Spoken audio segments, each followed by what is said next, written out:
sa pagkakataong ito, ay nagtatapos na ang inyong eksena bilang mga action stars. Ha? Pero sana nag-enjoy kayong tatlo. Yes, sobra po. Luke, tsaka Kobe. Thank you Pero po, Sir bago Roger. tayo tuloy ang magtapos, balikan po muna natin ang mga ratings na ibinigay ninyo sa inyong mga co-action stars. Ready na ba kayong malaman kung paano nyo ni-rate ang isa't isa sa rating room? Yes. Yes, let's go. Ayan. Para sa ating unang ganap, kung saan tiningnan natin kung paano ang aktingan nyo ng movie lines kung action stars kayo. Ang rating na ibinigay ni Ralph sa inyong grupo, gaano siya ka-confident sa inyo kung kaya nyong maging action star? Ay, 5 stars. Yes. Wala ako sa inyo. Habang si Luke naman ay nagbigay ng 3 stars. Room for improvement nga. Yes. O bakit nga 5 stars ang binigay mo? Ako naman po kasi, nakita ko naman po sa kanila kasi na porsigido po talaga sila gawin. So, mas magiging okay pa po yun talaga kapag pinush pa po namin lalo. Pero, ginawa po talaga nila yung best nila. Ginawa ko rin po yung best po namin. Kaya maganda po yung kinalabasan. Ayan. Ikaw naman, Luke. Ako naman po para sa akin, kaya po 3 stars kasi syempre po there's always room for improvement. And alam po namin na kagaya ko, may na po ako sa English, ganyan. So kailangan ko pong ayusin yun para po, kumbaga, in the future, mabigyan ko na yung sarili ko ng 5 stars at ganun din po sila. Ayan. At syempre, explain naman ni Kobe kung bakit 5 stars ang kanyang ibinigay sa inyo. Bakit? Siyempre naman, sa start, I've always believed in these people, especially, kasi nag-work na kami eh. And I know how they work, and I know they're hard workers, so, ayun po. I believed in them. Yes. Oo. Para naman sa second ganap kung saan niresbakan nyo ang mga suntok ng buhay at ikinuwento nyo nga ang mga naging struggles ninyo. Pinag-rate namin kayo kung gaano naging katotoo o kaanes ang mga kasama nyo. Ang rate na ibinigay ni Luke ay 5 stars. Bakit 5 stars? 5 stars po kasi, yun nga, mahirap pong maglabas ng ganong side sa tao pagka, lalo na pag vulnerable po yung tao. So parang it takes guts po para may pakita yung ganong side. Kaya po, gulat po ako sa kanila kasi. Yes. Habang si Kobe naman ang ibinigay ay 5 stars. Same with Luke naman. And like I said kanina, I've heard these stories before from them, and I don't think it's something that they lie about. Yeah. Ayun. At syempre, si Ralph ang ibinigay sa inyo ay 4 stars. Yes, may explanation ako dyan. Ay, hindi! Sa presento ka na lang magpaliwanag.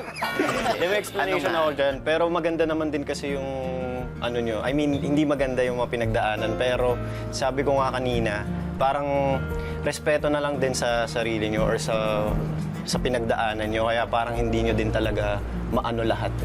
That's yun na yun. Oo, tama. At para sa inyong pangatlong ganap, kung saan dumaan naman kayo sa isang stunt training kasama ang ating malupitang fight director na si Coach Arnel, tinanong namin kayo kung sa tingin ninyo, gaano kahanda ang mga kasama nyo sa isang action scene?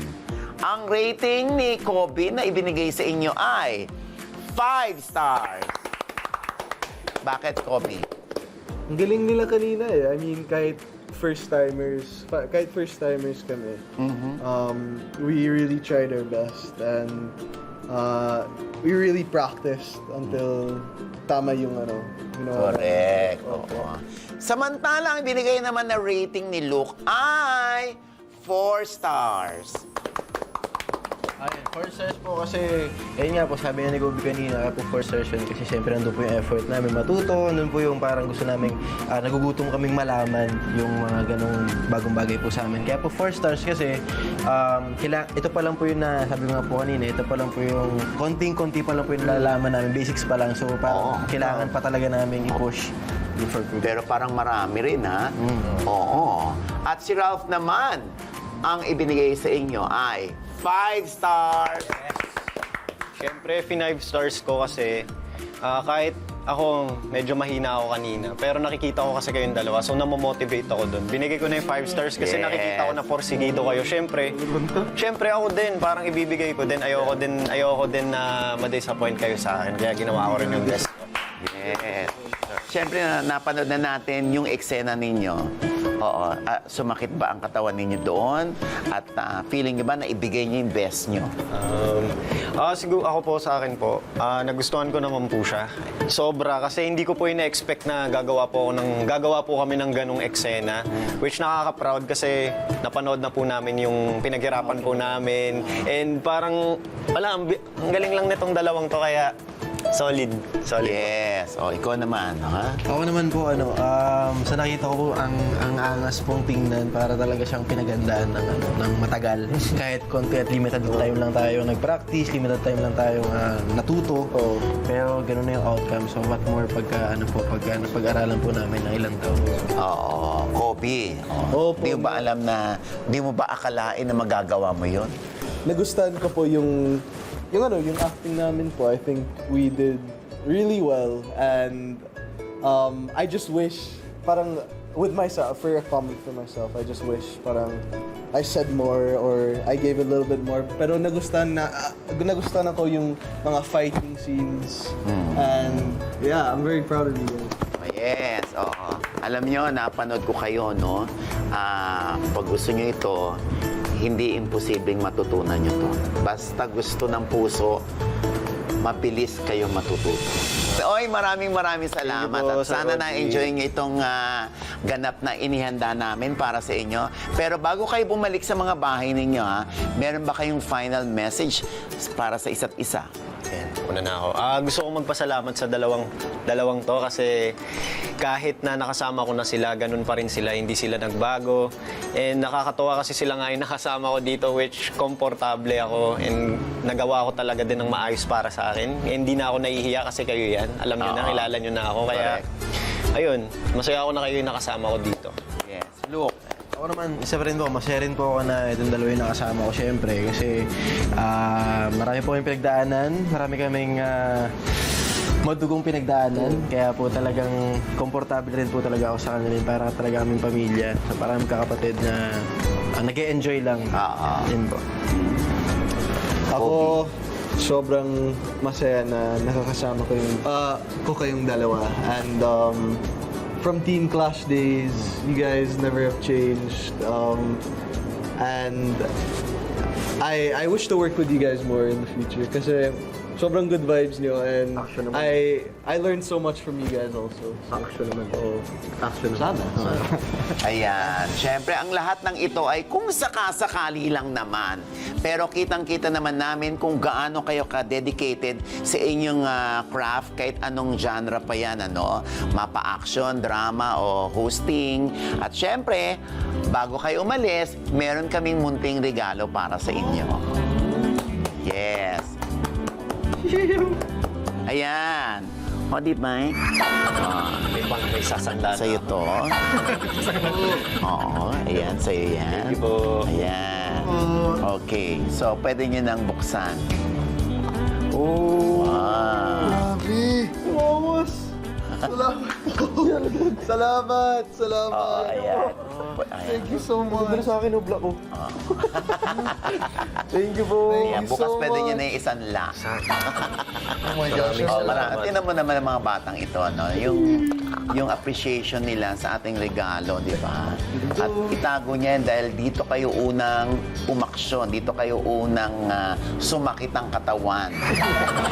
Dahil sa action scenes na ginawa ninyo. Maraming salamat sa inyo, ha? Thank you po, sir. At sana magkaroon pa kayo ng marami pang projects na gusto nyo yung project na darating sa inyo. Hindi madali magiging action star. So I really have respect for those action stars. Talagang you have to be ready physically, emotionally din, and yeah, but I would be up for that type of challenge. Explore sa mga bagong bagay na hindi mo alam kung paano gawin para mas matuto ka. Yung syempre, yung mga form ng mga suntok-suntok, ganyan. And ito, add ko lang mas lalo ako naging saludo talaga sa mga stuntman, sa mga gumagawa ng mga delikadong stunt kasi hindi pala talaga siya madali. And kasi may possibility kasi na pwede ka masugatan, masaktan. So, ayun, sobrang sumaludo talaga ako noon na hindi pala talaga siya madali. Ayun, natutunan ko na hindi pala talaga siya madali. Pero, ayun, masaya siyang gawin, basta ingat lang palagi. Ayun. Maraming salamat ulit sa inyo. Palakpakan natin ang inyong mga sarili. Oo, ha? Sa susunod ulit, ha? Sana magkaroon tayo ng show. Yes. Ha? Oh, thank you. Thank you po, Sir Odi. Salamat. Siyempre, Luke, Ralph, at Kobe, maraming Thank salamat. you po. Ayan, oo. Pwede na kayo umuwi sa inyo dahil hinahanap na kayo ng mga magulang. Thank you, mga tropa. Maraming salamat. Thank you po. Yes, ayan nga, mga katropa. Tulad nga ng napanood natin sa ating tatlong guest, isang pwede nating matutunan ay ang pagiging dedicated natin na maging magaling at malupit.